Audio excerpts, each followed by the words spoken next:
Hi friends, welcome back to smart Rajeshwari kitchen. ఎలా ఉన్నారు friends? అందరూ బాగున్నారా? ఈరోజు మన ఇంటి రెసిపీ వంకాయ పెసరపప్పు కర్రీ అండి. ఒక్కసారి వంకాయతో ఇలా చేసుకోండి. పెసరపప్పు వంకాయ సూపర్ కాంబినేషను. చాలా చాలా కమ్మగా ఉంటుందండి. ఎలా చేశానో ఏటో వీడియోలోకి వెళ్ళి తెలుసుకుందాం. ముందుగా వీడియో పూర్తిగా చూడండి.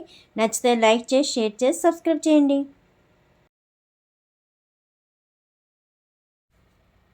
ముందుగా 3 వంకాయలు తీసుకున్నానండి. ఒక టమాటా తీసుకున్నాను. తర్వాత టీ కప్పు ఉంటుంది కదా, ఆ గ్లాసులు పెసరపప్పు తీసుకొని చక్కగా క్లీన్ చేసుకుని ఇలా ముందుగా పెట్టుకోవాలి. తర్వాత పచ్చిమిర్చి అండి, ఒక 6 పచ్చిమిర్చి కట్ చేసుకున్నాను. అలాగే వంకాయలు, టమాటీలు కట్ చేసుకొని ఈ పెసరపప్పు కడుక్కున్నాం కదా, అది కూడా అందులో వేసి ఒక గ్లాసుడు వాటర్ వేసుకోండి. మొత్తం అన్నీ ములిగినంతగా వాటర్ వేసుకొని కొద్దిగా పసుపు, కొద్దిగా సాల్ట్ వేసుకొని మనం ఎలాగా రైస్ పెట్టుకుంటాం కాబట్టి ఆ కుక్కర్లో పెట్టేసుకోండి. తొందరగా అయిపోద్ది ఈజీగా. తర్వాత అందులో కొద్దిగా చింతపండు మీ ఇష్టం అండి, వేసుకుంటే వేసుకోండి, లేకపోతే లేకపోయినా పర్వాలేదు. ఎందుకంటే మనకి నైట్ ఒకవేళ ఉంటే పాడైపోద్ది అనేసి నేను చింతపండు వేస్తున్నాను. చూసారా, కుక్కర్లో మనం ఉడకబెట్టాము, ఎంత బేగా అయిపోయిందో. పెసరపప్పు కాబట్టి బేగా అయిపోద్ది. అలాగే మనకి లంచ్ బాక్స్కి కూడా చాలా బాగుంటుందండి. ఈజీగా సింపుల్గా అయిపోద్ది. ఇంకా చింతపండు కొద్దిగా నానబెట్టుకొని అది వేసేసానండి.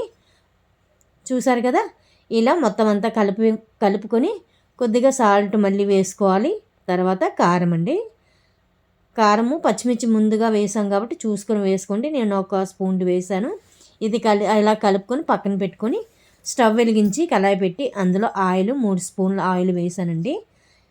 అది మరిగిన తర్వాత పోపు దినుసులు, ఆవాలు, జీలకర్ర, మినప్పప్పు, వెల్లుల్లి, ఎండుమిర్చి, కరివేపాకు పోపు ఇలాగా వేగిన తర్వాత మనం పప్పు వంకాయ కలిపి శుభ్రంగా నెదుపుకున్నాం కదండి, అది వేసేసుకోవాలి.